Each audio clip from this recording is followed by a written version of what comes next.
उधर समाजवादी पार्टी और बीजेपी की सीधी टक्कर के बीच उत्तर प्रदेश के सियासी जंग में ओवैसी भी मैदान में हैं। इसी कड़ी में उत्तर प्रदेश के जौनपुर पहुंचे असदुद्दीन ओवैसी ने योगी हुकूमत के दावों की जमकर पोल खोल दी। इस दौरान ओवैसी ने मुस्लिम क़यादत का मुद्दा उठाते हुए पॉपुलेशन और सीएए कानून पर सवाल उठाए।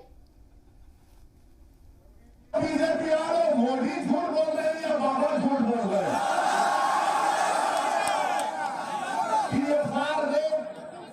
TFR रेट उत्तर प्रदेश का गिरता जा रहा है, मगर भाजपा को यूपी में दिख रहा है कि मुसलमान बच्चे बहुत पैदा कर रहे हैं। ये मोदी की सरकार कहती है।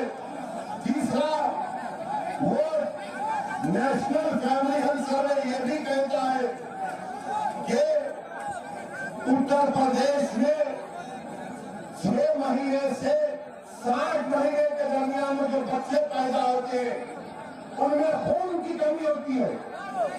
6 महीने से 60 महीने के दरमियान जो बच्चे उत्तर प्रदेश में मासूम बच्चे और बच्चियां हैं वो एनीमिक है, उनको खून की कमी है। बाबा, तुम मेरा खून चूसने के बजाय उन गरीबों के बच्चों का ख्याल रखो।